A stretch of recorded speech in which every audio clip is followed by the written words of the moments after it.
Everyone, this is Sukhdev sir. Welcomes you once again in the web classes. Students, today we are going to start poem number 2 of your Flamingo textbook, and the name of the poem is An Elementary School Classroom in a Slum. Means there is a primary school, there is a elementary school in a slum area, and the author of this poem is Stephen Spender, and this is for class 12 English medium, and this is the lecture number 1 of this poem, and we shall complete this poem in this lecture. We shall start the poem. Let's start. Students, this is the poem number 2, An Elementary School Classroom in a Slum. थोड़ा सा जो इनके author है, poet है, उनके बारे में बता देता हूँ. स्टीफन स्पेंडर, जिनका बर्थ 1909 में हुआ था और 1995 में जिनकी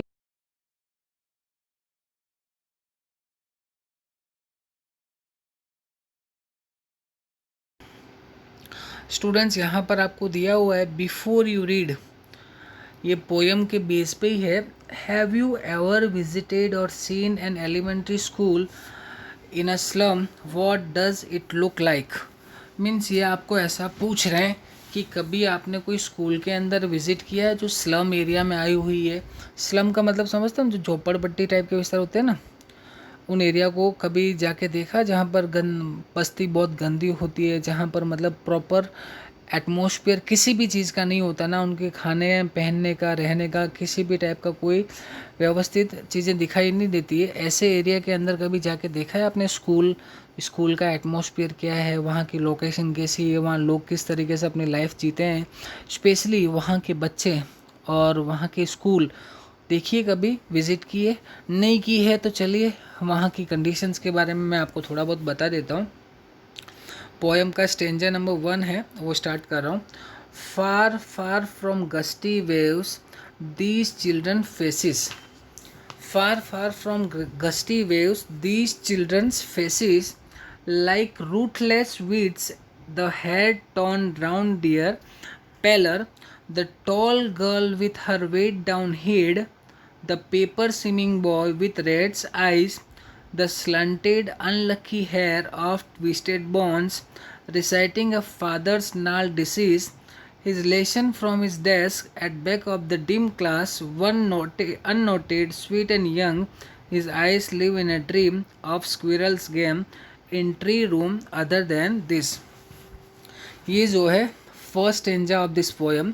तो चलिए मैं इसके बारे में आपको थोड़ी बहुत जानकारी देता हूँ. तो स्टूडेंट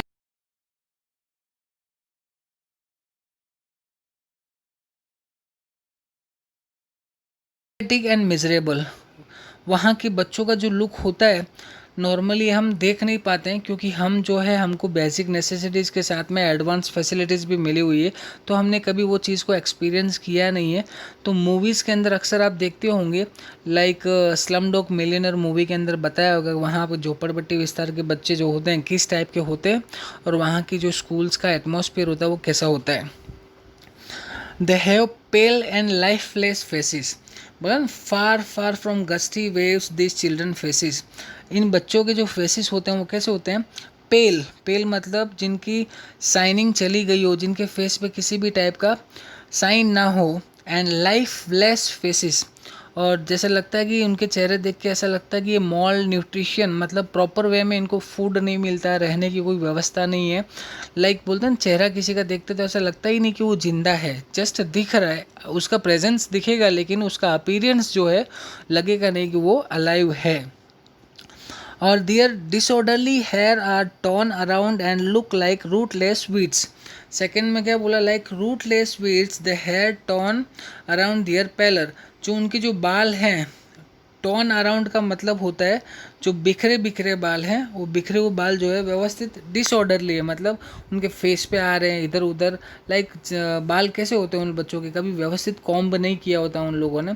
और जो उनका रहन सहन है या फिर उनका अपीयरेंस है, रूटलेस वीड्स मतलब बिना रूट के जो पौधे होते हैं, प्लांट्स होते हैं, वो कैसे होते हैं, बिल्कुल वैसे ही वहाँ के बच्चों की कंडीशंस है. The tall girl with her weighed down head, एक लंबी सी लड़की के बारे में बताया है, लेकिन उसका जो wait down head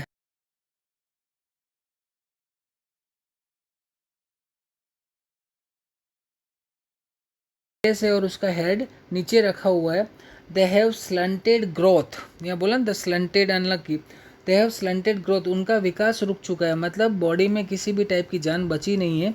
they inherit the disease of their parents, और ऐसे जो बच्चे होते हैं स्टूडेंट्स, उनके जो डिसीज़ होते हैं लाइक पेरेंट्स के थ्रू इनहेरिट में, विरासत में उनको रोग मिलते हैं, लाइक बोलते हैं बीमारियां मिलती है, क्योंकि जीन्स के थ्रू वही चीज़ें मिलती है, बाद में उनको न्यूट्रिशन प्रॉपर वे में मिलता नहीं है, खाना वाना मिलता नहीं, तो जिसकी वजह से वो काफ़ी ज़्यादा बीमारियों के शिकार हो जाते हैं, बराबर। तो डू हैव ड्रीम्स, उनके ड्रीम्स भी होते हैं बच्चों। लास्ट में अगर आप देखोगे तो बोला है थर्ड लास्ट लाइन में, यहाँ से, हाँ, one unnoted sweet and young, एक छोटा सा बच्चा भी है जो लास्ट बेंच पर बैठा हुआ है और वो अपने ही अलग दुनिया में है। The sweet young boy sitting unnoted at the back of his dim classroom. Dim classroom का मतलब होता है कि क्लासरूम में प्रॉपर लाइट भी नहीं है, एक दूसरे को वो ढंग से मतलब प्रॉपरली फोकस भी नहीं कर पा रहे हैं। और बच्चा जो है he is dreaming of squirrels game in a trees, और नहीं स्क्विरल्स ट्रीज पर गेम खेलती रहती है, इधर उधर उड़ती रहती है, बस उसी के सपने वो देख रहा है। And of other interesting places other than his dull and grave classroom, classroom के अंदर प्रेजेंट ही नहीं, वो कहीं और ही खोया हुआ है और वो बाहर की दुनिया के सपनों में खोया हुआ है, बराबर। तो ये था फर्स्ट स्टेंजा, जिसके अंदर वहाँ के बच्चों का अपीयरेंस कैसा है, बच्चे वहाँ के किस टाइप के एटमॉस्फेयर में रहते हैं, इसके बारे में बताया है, बराबर। तो चलिए आगे देखते हैं सेकंड स्टेंजा में क्या दिया हुआ है। On sour creamy walls donation Shakespeare's head cloudless at dawn,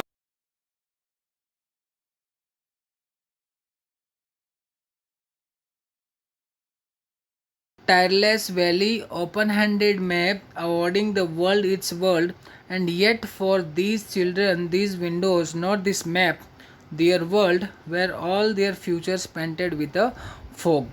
तो चलिए सेकंड स्टेंजा क्या कहता है वो मैं आपको बताता हूँ। सेकंड स्टेंजा में बोला है the gifts given as donations and the picture of Shakespeare's head are hung on the unpleasant creamy walls. जो फर्स्ट लाइन है वो फर्स्ट लाइन में यही बोला है कि जो बड़े बड़े लोग आते हैं और ऐसे टाइम पर डोनेशंस में दिए जाते हैं, लाइक वॉल्स बहुत क्रीमी टाइप की है, वहाँ पर शेक्सपियर का फ़ोटो लगा हुआ है, फॉरेन स्टोरी है, इंडिया की स्टोरी नहीं है, तो वहाँ पर शेक्सपियर का फ़ोटो लगा हुआ है। तो इन सब का बच्चों की लाइफ से कोई लेना देना नहीं है, but these are useless to these unfortunate children. अब इन बच्चों को क्या पता है शेक्सपियर कौन है, उसकी क्रीमी वॉल्स वहाँ की दीवारों को देख के बच्चों को क्या लेना देना है उन दीवारों से। बच्चों को प्रॉपर नेसेसिटीज़, जो बेसिक नेसेसिटीज़ है वो उनको मिल नहीं रही है, और डोनेशंस में ये सारी चीज़ें वहाँ प्रोवाइड की जाती है, तो इनका उनका एजुकेशन से कोई लेना देना नहीं है। In the early morning the sky is cloudless, और सुबह सुबह जो मॉर्निंग होती है वहाँ पर जो स्काई जो होता है क्लाउडलेस, मतलब बिना बादल का स्काई होता है। Domes of the institutions of the civilised world sign in every city. अगर आप सिटी का माहौल देखो तो वहाँ पर जो सन क्लाउड्स एकदम प्रॉपर वे में होते हैं, वहाँ जो डेवलपमेंट एकदम अच्छे से हुआ होता है, लेकिन स्लम एरिया का जो प्रॉब्लम है वो प्रॉब्लम अभी तक सॉल्व नहीं हो पाया है। बाहर भी है, इंडिया के अंदर तो बहुत ही ज़्यादा है।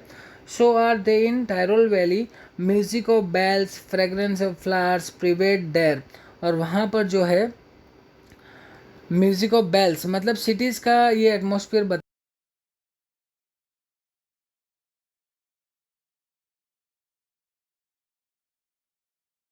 This world is made and reshaped by the people in power, but for these children of a school in slum that world is meaningless। लेकिन इन सब चीज़ों का इन बच्चों के लिए कोई मतलब नहीं है। कहने का मतलब जितने भी स्कूल्स के अंदर unnecessary things as a donation provide की गई है, उन चीज़ों का यहाँ पर कोई मतलब नहीं है। बच्चों को जो जिन चीज़ों को बच्चे को जो चीज़ें मिलनी चाहिए वो चीज़ें बच्चों को मिल नहीं पा रही, और उनका फ्यूचर जो है काफ़ी फेंटेड है, फेंटेड विद अ फोग, मतलब उनका फ्यूचर क्लियर नहीं दिखाई देता है, बराबर। तो चलिए थर्ड स्टैंजा में चलते हैं। हाँ, एक और लाइन है इसमें, वो भी देख लो। A narrow street sealed in with a lead sky far far from rivers caves and stars of words. ये सारी चीज़ें वहाँ पर उनको दिखाई नहीं देती है, उनके वहाँ पर इन सब चीज़ों की फैसिलिटी नहीं है, क्योंकि ये प्रॉपर वे में कहाँ दिखाई देंगी, जहाँ पर अच्छा एटमॉस्फेयर होगा, सिटी का माहौल है बराबर, जो डेवलप्ड एरियाज होंगे जहाँ पर लोग एजुकेटेड है, वहाँ पर ये सारी चीज़ें देखने को मिलेगी। तो इन बच्चों को स्लम एरिया में सारी फैसिलिटीज़ मिलती नहीं है। चलिए थर्ड स्टेंजा देखते हैं। थर्ड स्टेंजा में देखते हैं, surely Shakespeare is wicked. The map is a bad example with ships and sun, love tempting then to steal, for lives that slyly turn in their cramped halls from fog to endless night. ये बच्चों के लिए Shakespeare हुआ, बड़े बड़े maps हुए बराबर, with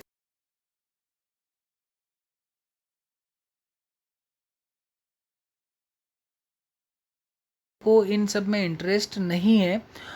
On their slag heap these children wear skins peeped through by bonds and spectacles of steel with mended glass like bottle beads on stones. All of their time and space are foggy slum, so blot their maps with slums as big as doom. कहने का मतलब ये stanza में सिर्फ इतना ही बताया है, Shakespeare की फ़ोटो लगा देने से, मैप लगा देने से, या थोड़ा बहुत दिखाने वाली लाइक शो ऑफ करने वाली चीज़ों रखने से बच्चों के फ्यूचर में कोई चेंजेस आने वाले नहीं है। बच्चों को जिन चीज़ों की ज़रूरत है वो उनको प्रोवाइड की जानी चाहिए, ताकि उनका जो डेवलपमेंट है प्रॉपर वे में हो सके। लाइक अपने बोलते हैं रोटी कपड़ा मकान शिक्षा स्वास्थ्य बराबर। रोटी मीन्स ब्रेड खाने को मिलना चाहिए, कपड़ा मीन्स क्लोथ्स, मकान मीन्स रहने के लिए घर, शिक्षा एजुकेशन, स्वास्थ्य मीन्स हेल्थ। ये जो बेसिक नेसेसिटीज़ है वो उनको प्रोवाइड की जानी चाहिए। बच्चे जो है वहाँ के बच्चों को स्पेक्टिकल्स भी कहाँ, स्टील के स्पेक्टिकल्स पहनने पड़ते, चश्मे पहनने पड़ते, बेचारों को ढंग की कोई चीज़ मिलती नहीं पहनने के लिए।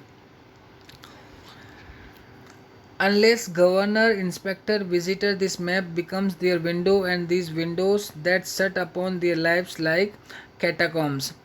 ये जो बड़े बड़े पावर में हैं लोग, वो अगर वहाँ पर जाते भी है या विज़िट भी करते हैं देखने वाले, तो उन सब वो लोग क्या करते हैं, सिर्फ विज़िट करके आ जाते हैं। बाकी उन लोगों ने भी कोई इम्प्रूवमेंट लाने की कोशिश नहीं की है, कभी चेंजेस लाने की कोशिश की नहीं है। Break open till they break the town and show the children to green field and make their world. अब ऐसे हालात में ये जितनी भी चीज़ें हैं इन सबको मतलब हटा कर इन बच्चों के डेवलपमेंट के बारे में सोचना चाहिए, उनको बाहर लाना चाहिए,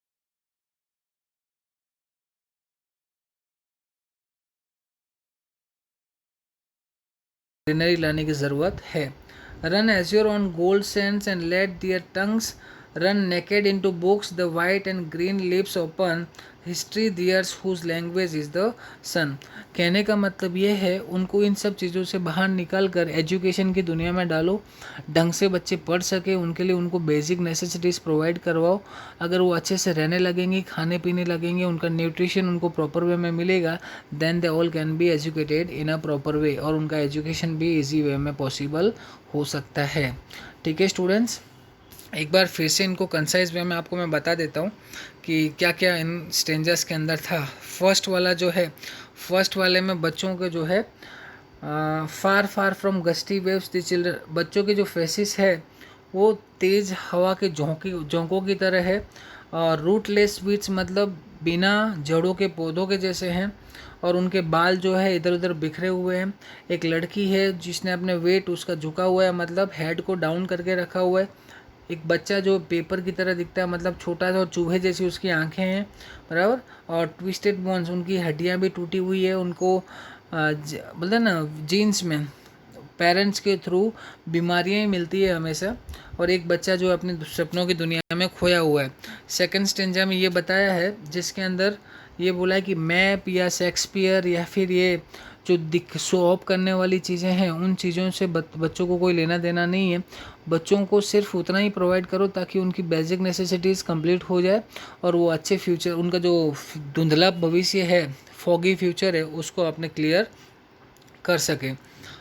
और ये इसके अंदर भी बोला है कि मैप रखने से, शेक्सपियर का फ़ोटो लगाने से, या बड़े बड़े बच्चों के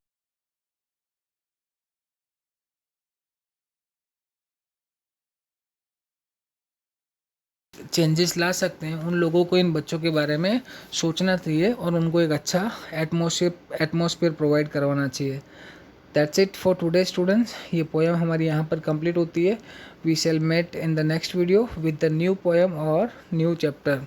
till then, bye bye, take very good care of your self, stay home, stay safe.